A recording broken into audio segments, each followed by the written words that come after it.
And this episode of the podcast is sponsored by David Shapiro, Remax Around Atlanta Realty. David Shapiro, Remax Around Atlanta Realty.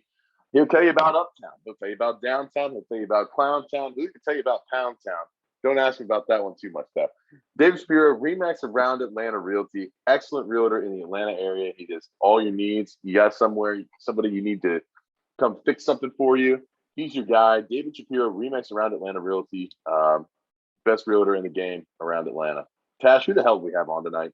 Tonight, we had Leroy and John from the band Rosser right here in beautiful Atlanta, Georgia.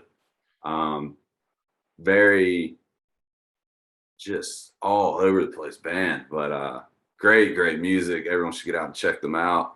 And very fun podcast. And as always, roll the motherfucking tape.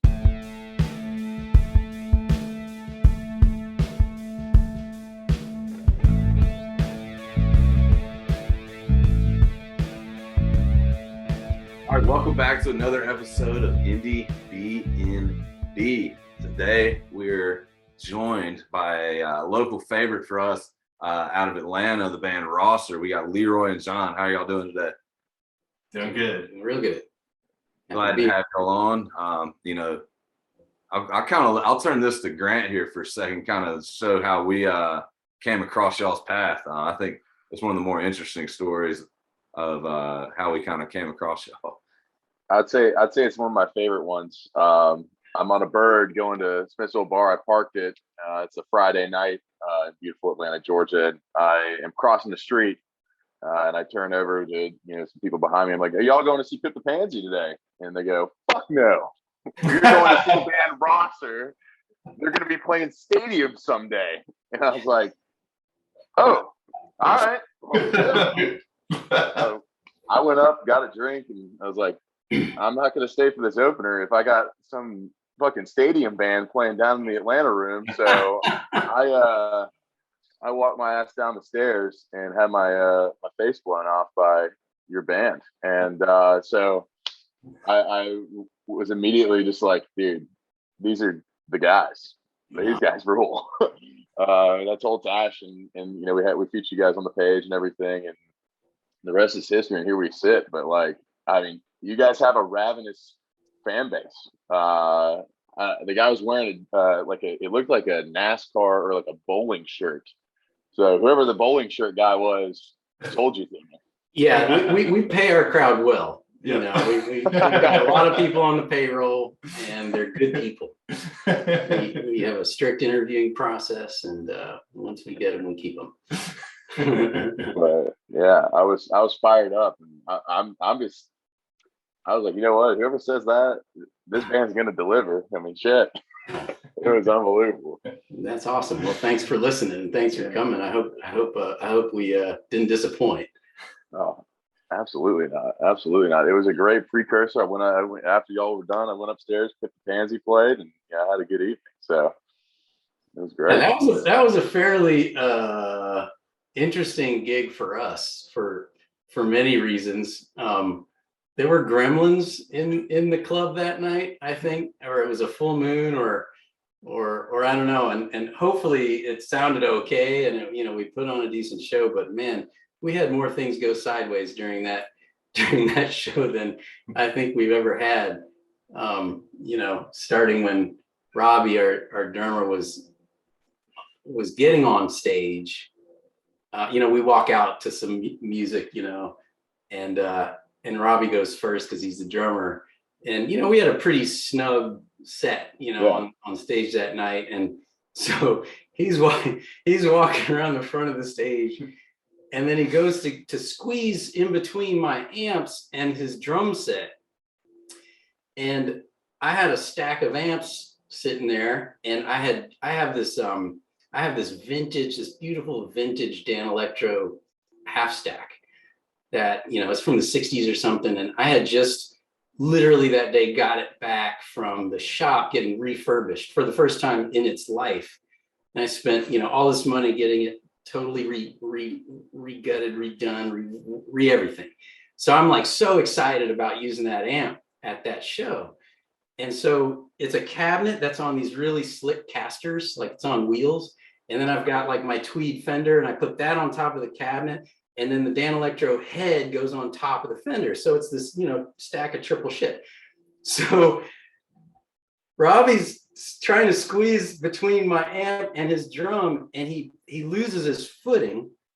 And so he tries to brace himself on my amps, and they just roll right off the stage riser. And I'm kind of behind him, a few feet behind him with my guitar on. And I watch in slow motion as he pushes my amps off the stage. And then he kind of falls straight back. And he just fell back on his back like a turtle. And he was just kind of, and it all happened in really slow motion. And I'm thinking in that split second, do I try and save my amps, or do I try and keep Robbie from falling down and hurting himself? And I mean, I'm a good person, so obviously I'm like, I got to try and save my amps. But I couldn't. And so they went crashing onto these, this concrete floor 3 feet down. He's laying on his back. I've got my guitar, just like, we got a whole crowd behind us. And maybe you missed the very start of this show. I don't know. I don't know what it looked like from up there, but probably a circus. And so we hoist him up. He gets back. We pull my amps back on stage. The head of the Dan Electro, which is normally like a rectangle, like most amps are, was like a trapezoid. Oh no! And of course, it didn't work. And luckily, like the fender worked, because it's built like a tank. And so there's a commercial for always having redundant systems, at the show. Always have a spare. Anyway, so that was just how that show started. It was totally catastrophic, but we went on to, do our best. Yeah, I mean, it was kind of cool that we were on edge the whole time. It added another, dimension. Yeah. And now we know why Monster is having, open drummer tryouts. Yeah, that was his first and last gig. No, It didn't work out for some reason. He's all right. He just slipped a disc. That's all. Yeah, you can always get another drummer. You can't get another 60s, vintage amp. That's Thank you. I'm quoting you on that and sending that to the rest of the guys, so I don't look like the only jerk. Man.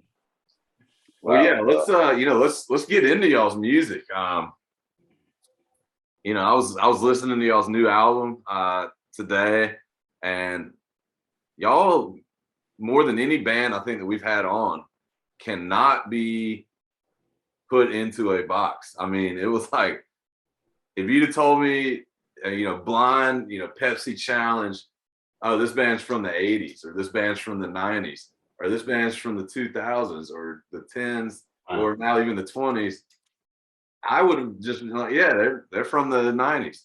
And, how do y'all accomplish that? How do y'all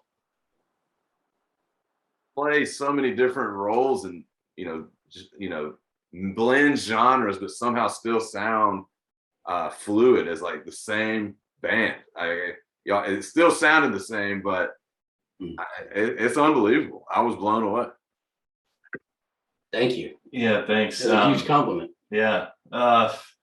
Well, our writing is all collaborative, so I guess by default that's how it turns out.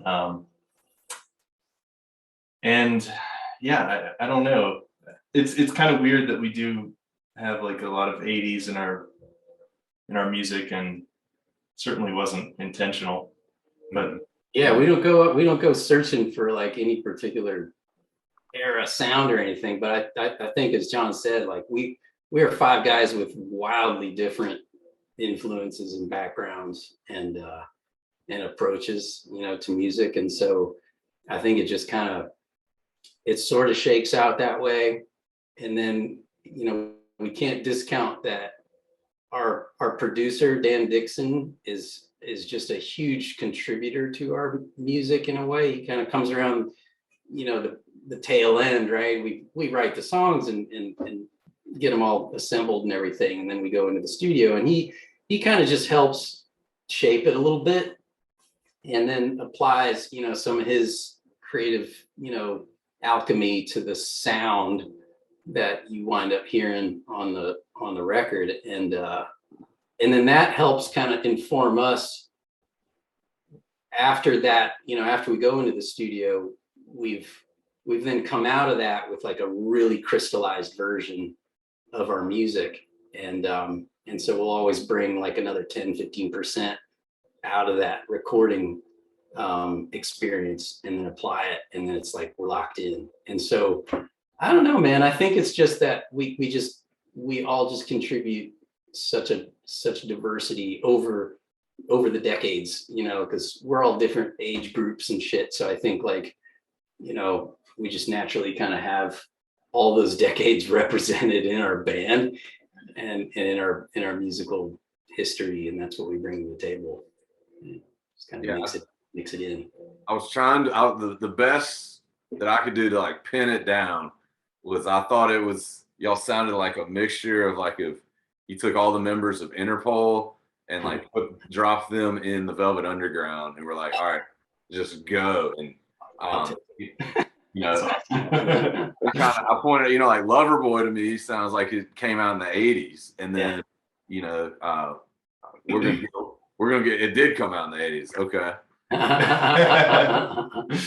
And we'll feel that sometimes, and we'll kind of lean into it. Like if we feel like, oh my God, that's so X, Y, or Z, it's like, we don't go searching for it, but if it happens, then we'll kind of lean into it and kind of say like, let's needle that a little bit more without trying to be like too much, it's not, you don't want to force anything or make it sound inauthentic or whatever, when too much is too much. So we still just keep it natural, but sometimes that's part of the fun. It's like, oh my God, that reminds us of the Fix, and we're like, yeah, do that delay on that thing. And then it's like, oh my God. And it's still cool, Yeah. But you're not sitting down and going like, all right, let's go out and try to sound like whoever. It's just, oh, that just happened to sound like, whoever it might be and comes across. What does the writing process look like for y'all? Is it more y'all are all in the same room and jamming and it kind of comes together, or does someone, come in and say, hey, I was at home and this sounded cool as shit to me. It's all this guy? That's what this guy does. He's like a fountain. He comes in and he's all like, hey man, turns on the fountain. It's just like gush, gush, gush, gush. All these awesome chord progressions and full songs, parts of songs, bits and pieces. You tell him. Yeah, I come up with a lot of ideas that are mostly terrible. But it's nice that these guys are willing to listen. So I usually come in and play something on the guitar, get their feel for it. If nobody says anything, they're just being nice, and it's like, get out of here.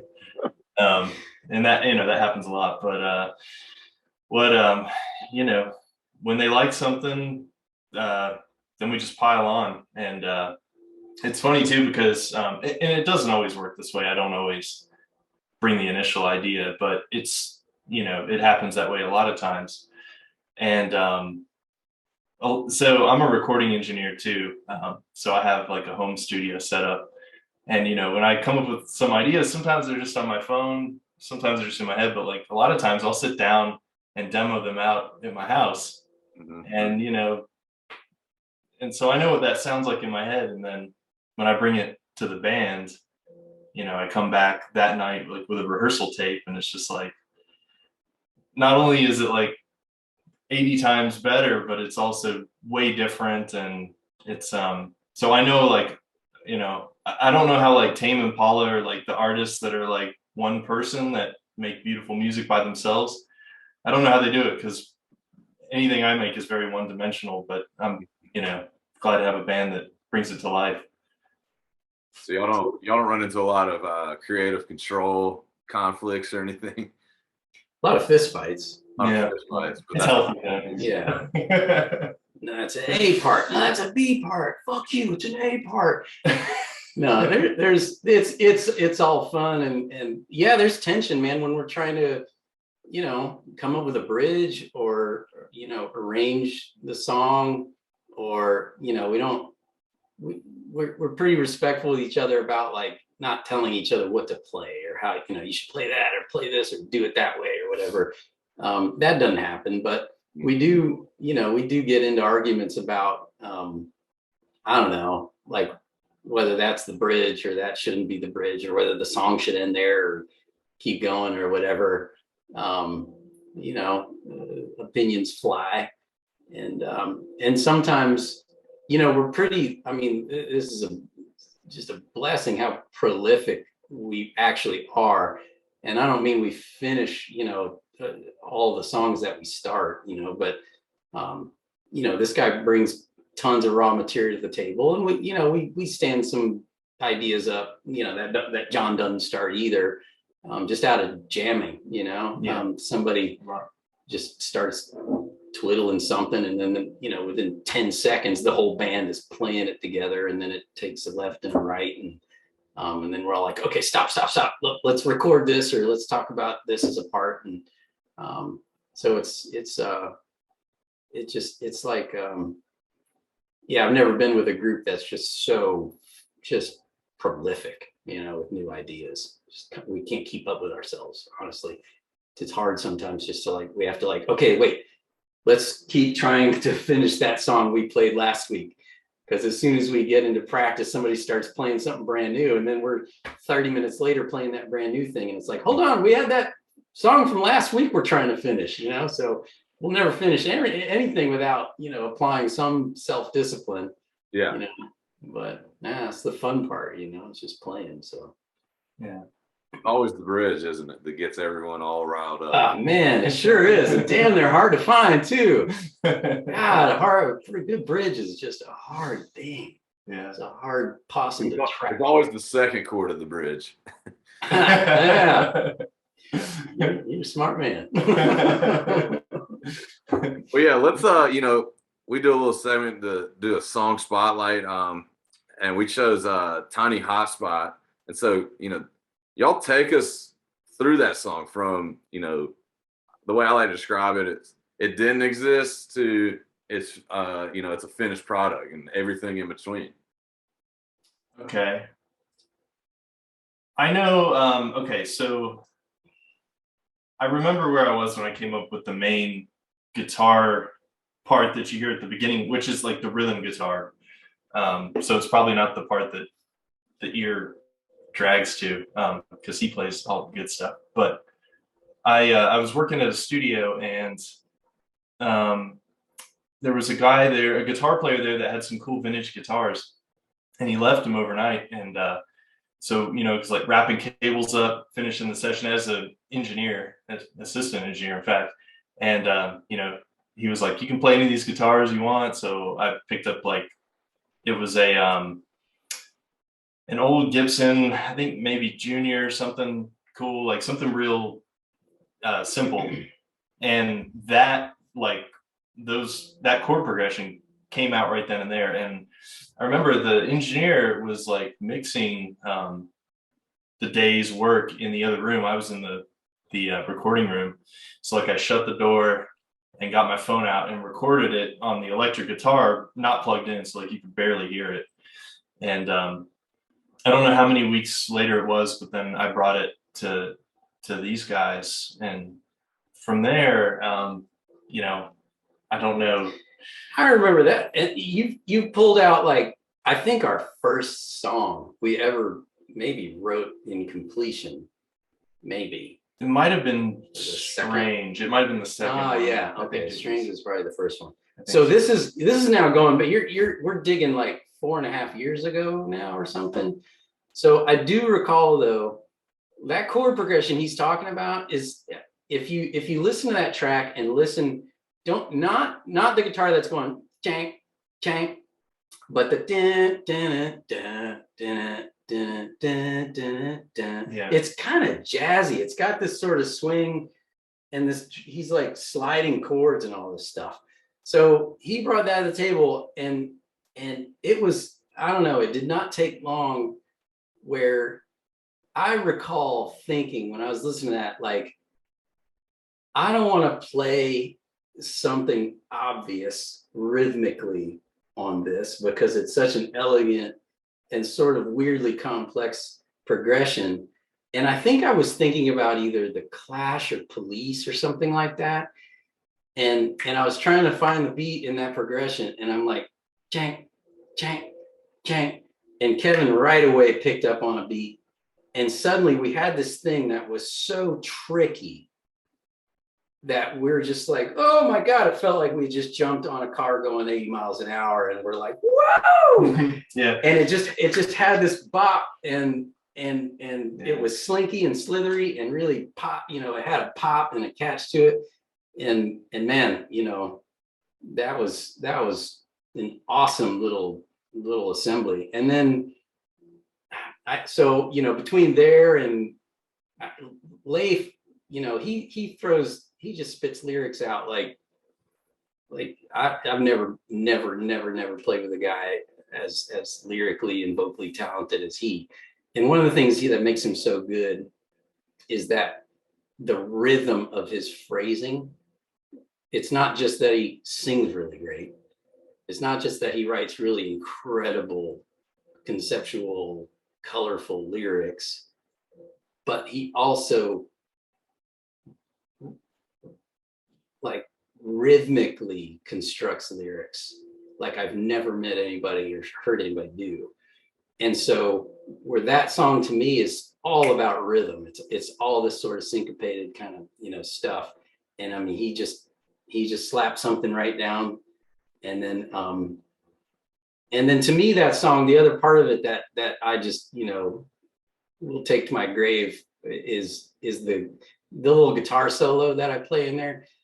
It's meant to be sort of like it's almost a parody of guitar solos, because we're kind of past the era of guitar solos and guitars. I mean, they keep trying to come back, and maybe they will, but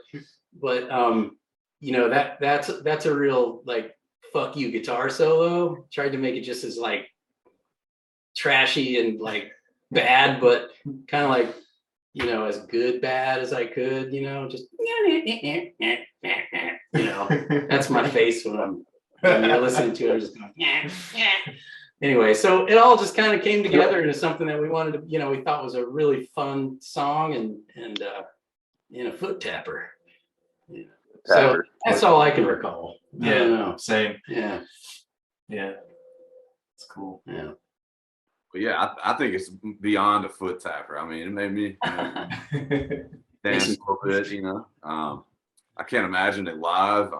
Grant was fortunate enough to get to see it live. So yeah, it's definitely a foot tapper. Maybe a little bit of a headbang. I mean, a little bit sore, but yeah, it was something else. But I want to talk about the video. You guys have a few videos online, and that's one of them. And it seemed like the overall theme in y'all's videos is like grungy, dirty pool backyard. Hey, you work with what you got. Yeah. That's our environment. That was, what's y'all's process with creating the videos for these couple songs that you guys got online, Tiny Hotspot? I mean, what's that look like? So he's the guy that makes it happen. We just show up and do what he tells us to do, more or less. We all benefit from plenty of things that each other does professionally or otherwise in this band, like him being an engineer and, knowing the way around recording and stuff like that. So for years and years, I was a video producer director. It's something I did professionally for a long, long time. And so that's, something that now I don't do that professionally anymore. So I still get to do it for the band. And I'm not too lazy to, get all my equipment out of storage and spend a whole, couple of weeks grinding away on, editing and stuff like that. But so, I shoot and edit all the videos, which gets tricky when I'm in the band too. And so it's kind of like, hey, when do I get to be in front of the camera, or, figure out a way to use the tripod so that we can all be in the shot, or hand it to one of the guys and say, just, go crazy and kind of, do a little direction before we shoot. But conceptually, you know, our sort of approach is always about like, let's just find the right setting. That's what I learned being a video director and having to, like, you know, not having $1 million budgets, is like, just pick a cool place and then, you know, kind of try and get some sort of wardrobe right, you know, just get kind of just set the table and then just go crazy, you know, hit record. So it's all about finding a good spot and then, you know, then just letting it happen. So, you know, I think that we've got our aesthetic is very much about like what we see as like the old school in town Atlanta scene. You know, there's just kudzu everywhere. There's moss growing on shit. There's bricks, you know, old houses and crinkly old tennis courts and, you know, swimming pools and stuff. So we just have tried to use what we can get access to in order to sort of, you know, paint a good visual. And then, you know, we just try and look cool in front of the camera after that. You know, so, you know, it's just it's really working with very little and trying to make something of it. Very cool. Very cool. Yeah, that's an awesome, like, the benefit of benefiting from each other just professionally. Yeah, That's an awesome. You're the first one who's actually, and we've talked to you, like, has done these, you know, done shoots. And most people are like, yeah, our friend is like a, you know, videographer, like not somebody actually in the band. So that's super unique. Yeah, I'd rather somebody else do them. So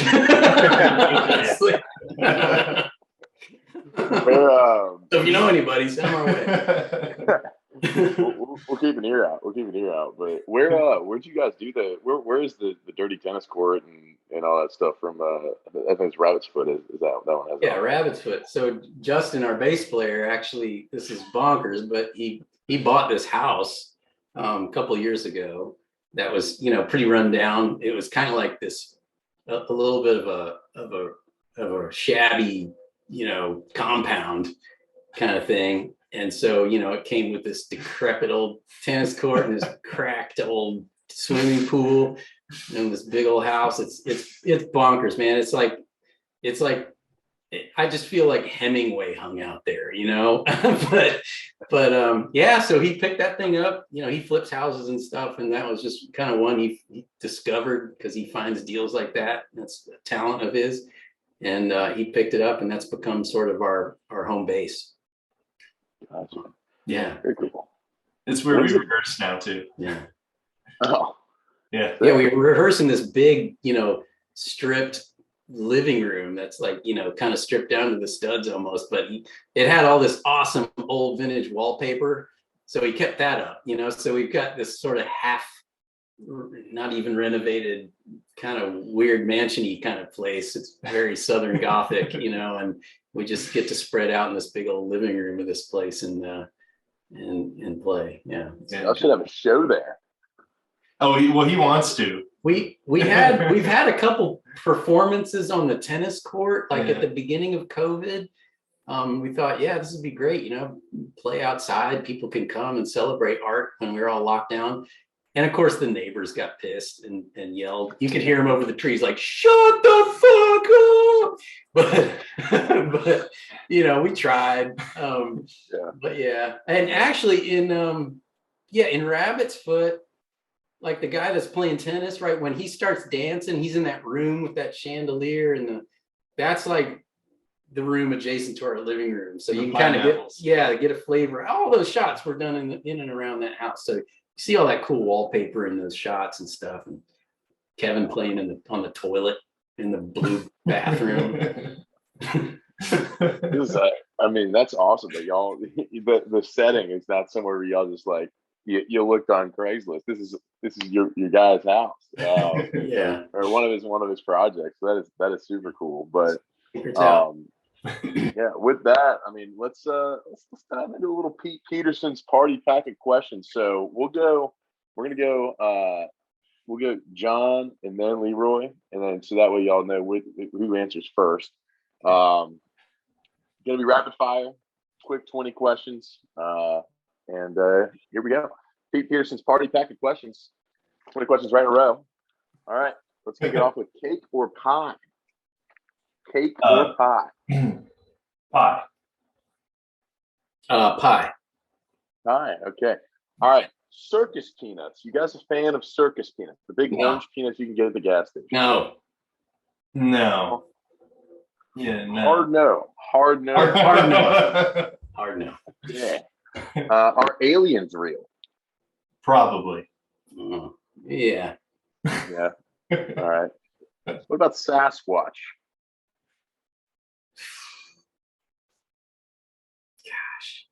Man, I don't want to say this publicly, but I don't think so. I don't know. Keep the dream alive. Yes. Sasquatch. At some point, yes. Maybe not now, but at some point, I'd say yes, there was Sasquatch. Okay. Yeah. John? Yeah. I think we're gonna see. He'll be in a video soon.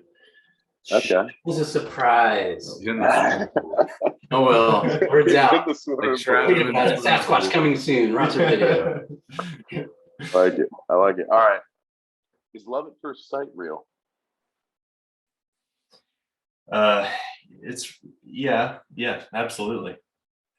Yeah, definitely. I got proof in the next room. All right. All right. Would you rather be a ninja or a pirate? Ninja. Pirate. There you Good go. question. Donuts or bagels? Bagels. Bagels all the I like way. a bagel. All right. PBR or Bud Light? What are you getting a picture of? PBR. Yeah, PBR. PBR. All right. You can catch them at Moe's and Joe's, ladies and gentlemen, any day of the week. Chips or pretzels? Pretzels. I guess I'm a chip man. Wow. Good, mate. You're actually the first guy to ever say pretzels, so we'll have to dive deep into that later. Love But TV or movie? When you sit down after a long day of playing music, are you sitting down for a movie or television show? God, I don't even watch TV anymore, so I'd have to say movie. I don't know Movie? if there is TV. Is there still TV? Does that still exist? Yeah, like Netflix, like a Netflix like TV show, like a 30-minute. Yeah, Netflix. Can I answer Netflix? They have both. I mean, I exclusively watch Curb Your Enthusiasm, so TV. All right. That's Big it. Larry David fan. Okay. All right. I got two red or white questions back to back. The first one is red or white clam chowder. White. Yeah, white. White. Okay. Red or white wine? Red. Red. Red. All right. You have some white clam chowder with some red wine. All right. Coffee or tea? Coffee. Coffee. Okay. Pants or shorts? I like the shorts. I like the shorts. I guess I'm a pants guy. Pants guy. All right. Wings or tendies? Tendies. Yeah, tendies. Okay. No bones. Ranch or blue cheese? What you rather have? Blue cheese. I like it. Yeah, I'm a blue cheese. I'm a blue cheeser. All right. Local Atlanta question here. You like going to Terminal West or Variety Playhouse more? Variety. Yeah, Variety. yeah. I'd rather go to Variety. Yeah. Okay. I love them both. Don't get me wrong. Yeah. I'm more familiar and it's like comfort food. Yeah. I got you. Newer. It's got more grunge on it. Yeah. Are robots going to take over the world? Yeah. Yeah, yeah, for sure. I think they already are. Man, that's We just don't know it yet. I like it. Waffles or pancakes? waffles. Yeah, waffles. Waffles. All right. And finally, the final question, Pete Peterson's party pack of questions. Who are two artists from each of you guys who we don't know, who we should check out? Can be local, cannot be local, whatever you want. Well, it seemed as though you don't know Dan Dixon very well. So he's got a band called Please Please. So I will put a plug in for those guys because they're phenomenal. Yeah. If you guys haven't heard of them, Lunar Vacation are great. They're from around here. I don't know them, but I love their music. I've seen them on my Bands in Town for like 5 years now, and I like they've come up multiple times, and I don't know, I just haven't gone, but Check it out. maybe that might be all the validation I needed. They're awesome. They're so good. I like it. Okay, how about Westerman? Westerman. You know Westerman? Mm. Yeah. Mr. Westerman. Yeah, they're really cool. They're not local. I don't know where they're from. I don't either. They're good though. Yeah. And then golly. Poof. Well, Have you heard of Florida Georgia Line? I actually really like them. I'm not ashamed. Tells you we're eclectic. Love them. We respect it. We've had multiple influences. We're like, yeah, Katy Perry freaking rules. We're like, yeah, we agree. You don't have to exclusively listen to the same kind of music in order that you make. I jumped in your way. No, I don't. I'm just scanning my brain for anything you guys might not know, but you probably all know more than I do. I don't know. If you've never not listened to any of Keith Richards' solo records of the past 5-10 years, check those out. All right. Yeah. All right. So I got Please Please, Lunar Vacation, Westerman, and some Keith Richards solo action. So we appreciate those recommendations. Don't be surprised if we tag you and say, "Hey, Roster told us to check you guys out," and we go from there. That's kind of how we build this deal. So we appreciate you enjoying the Pete Peterson party pack of questions. You guys conquered it really, really well. Most fun I've ever had on Zoom. There you go. TBD, wrap us up, brother. Yeah. John, Leroy, thank you all so much for coming on, spending some time with us. For all those who are listening, get out there and listen to Roster. They have an album called Roster. It's out there pretty much everywhere. So go listen to them and you'll have a good time. But thank y'all so much for coming on. Thank you. Thank you guys. All right, y'all Best take of luck care. to you. Hope to see you again soon. Take care. All right, you too. Happy holidays.